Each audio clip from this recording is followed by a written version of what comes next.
ವಾಟ್ಸಪ್ಪಲ್ಲಿ ಒಂದು 5 ಗ್ರೂಪು ಮತ್ತು ಸೋಷಲ್ ಮೀಡಿಯಾ ಇನ್ಸ್ಟಾಗ್ರಾಮು, ಯೂಟ್ಯೂಬು, ಲಿಂಕ್ಡ್ಇನ್ನು ಎಲ್ಲದರಲ್ಲೂ ನೀವು ಆ್ಯಕ್ಟಿವ್ ಆಗಿದ್ದೀರಾ ಸರ್.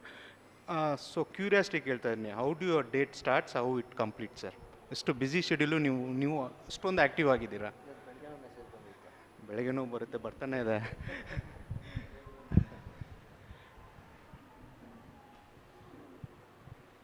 ಅದೇ ನನ್ನ ಡೇ ಸ್ಟಾರ್ಟ್ಸ್ ಇವಾಗ ಹೇಳ್ದಲ್ಲ 4 o'clock ಎದ್ದು 5 to 6 ಮೆಡಿಟೇಷನ್ ಇರುತ್ತೆ, 6 to 7 ಯೋಗ ಥೆರಪಿ ಕ್ಲಾಸ್ ಇರುತ್ತೆ.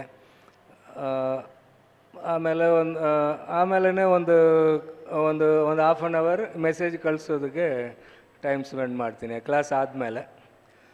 ಆ ಮೆಸೇಜೆಲ್ಲ ಕಳಿಸ್ಬಿಟ್ಟು ಒಂದು 45 ಮಿನಿಟ್ಸ್ ವಾಕ್ ಮಾಡ್ತೀನಿ. ಆದಮೇಲೆ ಬಂದು ಫುಡ್ಡು ಸ್ವಲ್ಪ ವೆಯ್ಟ್ ರೆಡ್ಯೂಸ್ ಮಾಡಬೇಕಂತ ಸ್ವಲ್ಪ ಡಯಟ್ ಕೂಡ ಚಿಕ್ಕ ಡಯಟ್ಸ್ ಫಾಲೋ ಮಾಡ್ತಿದ್ದೀನಿ. ಅದೇ ಈವ್ನಿಂಗ್ ಅದೇ ಥರ ಯೋಗ ಸೆಷನ್ಸ್ ಇದೆ. ಅದೇ ಮಧ್ಯದಲ್ಲಿ ಬೇರೆ ಕೆಲಸಗಳು ಇರುತ್ತೆ ಅಷ್ಟೆ. ಮುಗೀತು ಅನಿಸುತ್ತೆ. ನೀವು ಯಾರಾவது ಕ್ವಶನ್ ಕೇಳೋದಿದ್ರೆ, ಏನೋ ಡೌಟ್ ಇದ್ದರೆ ಕೇಳ್ಬೋದು.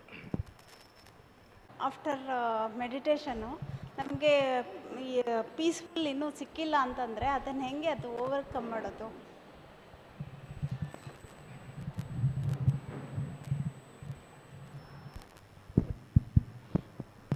ಓಕೆ, ಧ್ಯಾನ ಮಾಡಿದ ಮೇಲೂ ಕೂಡ ಪೀಸ್ ಆಫ್ ಮೈಂಡ್ ಸಿಗಲಿಲ್ಲ ಅಂದರೆ ಏನು ಮಾಡೋದು ಅಂತ ಕೇಳ್ತಾ ಇದ್ದಾರೆ.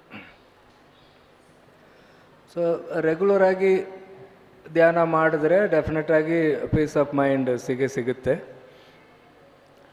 ಯಾವಾಗ ನಿಮಗೆ ಆ ಪೀಸ್ ಆಫ್ ಮೈಂಡ್ ಮೆಡಿಟೇಷನ್ ಮಾಡಿದ್ರೂ ಪೀಸ್ ಆಫ್ ಮೈಂಡ್ ಸಿಗಲಿಲ್ಲ ಅಂದರೆ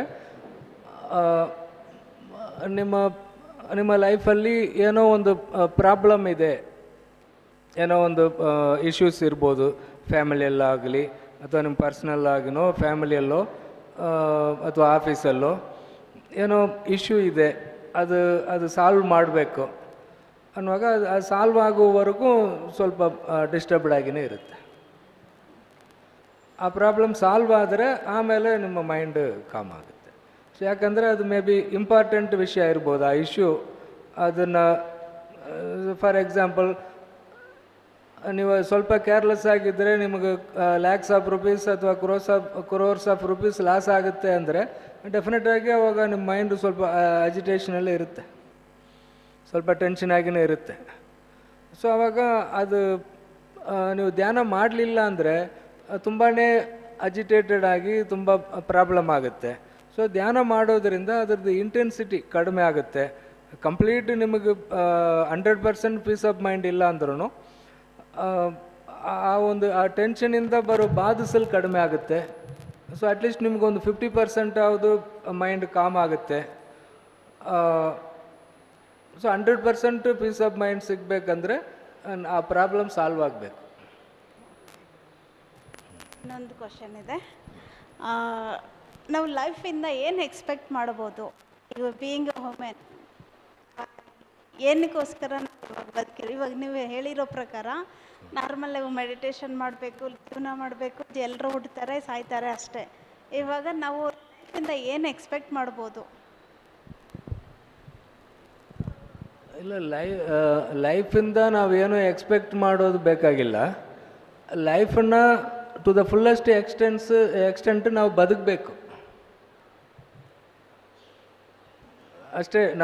ನಾವು ಲೈಫನ್ನು ಎಷ್ಟು ಚೆನ್ನಾಗಿ ಬದುಕ್ತೀವಿ ಅದೇ ಲೈಫ್ ನಮಗೆ ಕೊಡೋದು ಅಂತ. ಲೈಫ್ ಏನೂ ಕೊಡಲ್ಲ, ಅದನ್ನು ನಾವು ಹೆಂಗೆ ಲೈಫನ್ನ ಯೂಸ್ ಮಾಡ್ಕೊಳ್ತೀವಿ ಅನ್ನೋದ ಮೇಲೆ ನಾವು ಯಾವ ಥರ ಬದುಕಿದ್ವಿ, ಕಂಟೆಂಟ್ಮೆಂಟ್ ಇದೆಯಾ ಲೈಫಲ್ಲಿ, ನಾವು ಸ್ಯಾಟಿಸ್ಫೈ ಆಗಿದ್ದೀವ ಲೈಫಲ್ಲಿ ಅಂತ. ಸೊ ಅದೇ ನಾನು ಆವಾಗಲೇ ಹೇಳ್ದಂಗೆ ಇವ್ರಿಗೆ ಹೇಳ್ದಲ್ಲ, ಪರ್ಸ್ನಲ್ಗೋಸ್ಕರನೂ ಟೈಮ್ ಕೊಡಿ ಅಂತ. ಸೊ ಆ ಥರ ಧ್ಯಾನ, ಸೊ ಇದೆಲ್ಲ ಮಾಡುವಾಗ ನಿಮಗೆ ಅದು ಒಂಥರ ನಿಮಗೆ ಕಂಟೆಂಟ್ಮೆಂಟ್ ಸಿಗುತ್ತೆ ಲೈಫಲ್ಲಿ. ಮತ್ತು ಬೇರೆ ಆಸ್ಪೆಕ್ಟ್ ಆಫ್ ಲೈಫ್ ಕೂಡ, ಲೈಫಲ್ಲಿ ಎಷ್ಟೊಂದು ವಿಷಯಗಳಿದೆಯಲ್ಲ, ಸೊ ಅದೆಲ್ಲದಕ್ಕೂ ಕೂಡ ನಾವು ಟೈಮ್ ಕೊಟ್ಟು ನಾವು ಲೈಫನ್ನ ಎಷ್ಟು ಸೆಲೆಬ್ರೇಟ್ ಮಾಡ್ತೀವಿ ಅಷ್ಟು ನಾವು ಲೈಫನ್ನ ಯೂಸ್ ಮಾಡ್ಕೊಂಡಿದ್ವಿ ಅಂತ. ಸೊ ನಮಗೆ ನೇಚರ್ ನಮಗೆ ಈ ಲೈಫನ್ನ ಕೊಟ್ಟಿದೆ, ಅದನ್ನು ನಾವು ಅದನ್ನು ಮೀನಿಂಗ್ಫುಲ್ಲಾಗಿ ಮಾಡಿಕೊಳ್ಳೋದು ಅಥವಾ ಮೀನಿಂಗ್ಲೆಸ್ ಆಗಿರೋದು ನಮ್ಮ ಕೈಯಲ್ಲಿದೆ. ಅದಕ್ಕೆ ನಮಗೆ ಫ್ರೀಡಮ್ ಇದೆ. ಮೀನಿಂಗ್ಫುಲ್ಲಾಗಿ ಮಾಡಿಕೊಳ್ಳೋದಕ್ಕೂ ನಮಗೆ ಫ್ರೀಡಮ್ ಇದೆ, ಅಥವಾ ಮೀನಿಂಗ್ಲೆಸ್ ಆಗಿ ಮಾಡಿಕೊಳ್ಳೋದಕ್ಕೂ ನಮಗೆ ಫ್ರೀಡಮ್ ಇದೆ. ಮನುಷ್ಯನಿಗೆ ಎಸ್ಪೆಷಲಿ, ಅನಿಮಲ್ಸ್ಗಿಲ್ಲ, ಮನುಷ್ಯನಿಗೆ ಫ್ರೀ ವಿಲ್ ಇದೆ. ಸೊ ಎಲ್ರಿಗೂ 24 hours ಟೈಮ್ ಇರೋದು. ಸೊ ಅದನ್ನು ನಾವು ಹೇಗೆ ಉಪಯೋಗಿಸ್ಕೊಳ್ತೀವಿ. ಸೊ ಎಲ್ರಿಗೂ ಲೈಫ್ ಇದೆ. ದೊಡ್ಡ ಲೆವೆಲಲ್ಲಿ ಸಾಧನೆ ಮಾಡಿರೋವ್ರಿಗೂ ಲೈಫು, ನಮಗೂ ಲೈಫ್ ಇದೆ. ಸೊ ಎಲ್ರಿಗೂ ಲೈಫ್ ಇದೆ. ಅದನ್ನು ನಾವು ಎಷ್ಟು ಸಂತೋಷವಾಗಿ ಆ ಲೈಫನ್ನ ಬಾಳ್ತೀವಿ ಅನ್ನೋದು ನಮ್ಮ ಕೈಯಲ್ಲೇ ಇದೆ. ಸೊ ಲೈಫ್ ನಮಗೆ ಕೊಟ್ಟಿರೋದು ಟೈಮ್ ಮಾತ್ರ.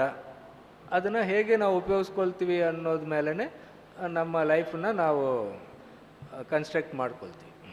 ಈಗ ಇನ್ನೊಂದು ಕ್ವಶನ್ ಗುರುಜಿ, ಇವಾಗ ಸಾತ್ವಿಕತೆ ಅಂತ ಹೇಳ್ತೀವಲ್ಲ, ಸಾತ್ವಿಕತೆ ಅಂತಂದರೆ ಅಟ್ಲೀಸ್ಟ್ ಇವಾಗ ನಾವು ನಮ್ಮಷ್ಟಕ್ಕೆ ನಾವು ಹ್ಯಾಪಿಯಾಗಿರೋದು, ನಮ್ಮ ಲೈಫ್ನ ನಾವು ಈ ಬ್ಯುಸಿ ಶೆಡ್ಯೂಲಲ್ಲಿ ಲವ್ ಮಾಡೋದು, ಅದು ಸಾತ್ವಿಕತೆ ಎರಡು ಒಂದೇನಾ, ಹೇಗೆ?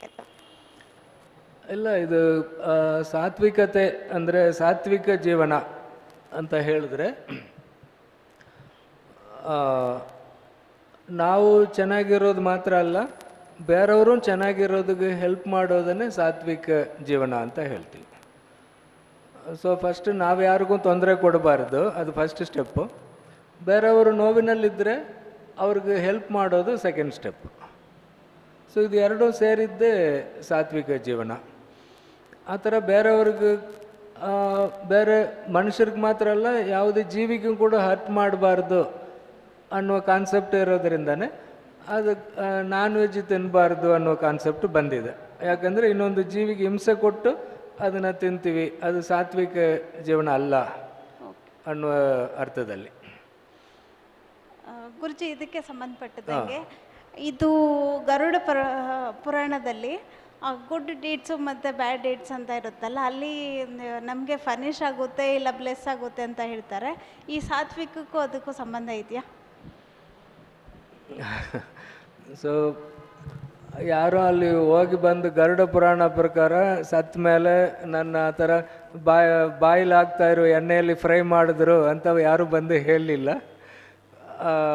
ಇದೆಲ್ಲ ನಾವು ಹೆಂಗೆ ಅರ್ಥ ಮಾಡ್ಕೊಳ್ಬೇಕಂದ್ರೆ, ಸೊಸೈಟಿಯಲ್ಲಿ ಎಲ್ರಿಗೂ ಫ್ರೀ ವಿಲ್ ಇದೆ, ಏನು ಬೇಕಾದ್ರೂ ಮಾಡೋದಕ್ಕೆ ಫ್ರೀ ವಿಲ್ ಇದೆ. ಅದೇ ಥರ ಬರೋ ರಿಸಲ್ಟನ್ನು ಕೂಡ ಅವರು ಅನುಭವಿಸ್ಬೇಕು. ಆದರೆ ಒಬ್ಬ ಮಾಡುವ ಒಂದು ಕೆಟ್ಟ ಕೆಲಸದಿಂದ ಅವನು ಮಾತ್ರ ಸಫರ್ ಆಗಲ್ಲ, ಅದು ಎಂಟೈರ್ ಸೊಸೈಟಿನ ಬಾಧಿಸುತ್ತೆ. ಸೊ ಇವಾಗ ಅವನಿಗೆ ಬುದ್ಧಿ ಮಾತು ಹೇಳಿದ್ರೆ ಅವನಿಗೆ ಅರ್ಥ ಆಗಲ್ಲ, ಅವನು ಹೊರಟಾಗಿರ್ತಾನೆ. ಸೊ ಅವಾಗ ಏನು ಮಾಡೋದು, ಈ ಥರ ಹಿಂಗೆಲ್ಲ ಮಾಡಿದ್ರೆ ಸತ್ತ ಮೇಲೆ ನಿನ್ನ ಹೋಗಿ ಈ ಥರ ಮಾಡ್ತಾರೆ, ಒಂದು ಎಣ್ಣೆ ಇದು ಇದೆ ಅದರಲ್ಲಿ ಕುದೀತಾ ಇರುತ್ತೆ, ಅದರಲ್ಲಿ ಫ್ರೈ ಮಾಡ್ತಾರೆ. ಹಂಗೆ ಹೇಳುವಾಗ ಸ್ವಲ್ಪ ಆ ಕಾಲದಲ್ಲಿ ಅಷ್ಟೊಂದು ಎಜುಕೇಷನ್ ಇಲ್ಲಲ್ಲ, ಮೇ ಬಿ ಇದ್ರೂ ಇರ್ಬೋದೇನೋ, ಸ್ವಲ್ಪ ಯಾಕೆ ನಾವು ತಪ್ಪು ಮಾಡಬಾರ್ದು ಅಂತ ಸ್ವಲ್ಪ ಜನ ಅದರಿಂದ ಒಳ್ಳೆಯವರಾಗಿದ್ದರೆ ಸಮಾಜಕ್ಕೆ ಒಳ್ಳೆಯದು, ಅವ್ರಿಗೂ ಒಳ್ಳೆಯದು, ಸಮಾಜಕ್ಕೂ ಒಳ್ಳೆಯದು. ಸೊ ಆ ಒಂದು ಅದನ್ನು ನೋಡ್ತೀವಿ. ಇವಾಗ ನಾವು ಎಲ್ಲರಿಗೂ ಬುದ್ಧಿ ಇದೆ.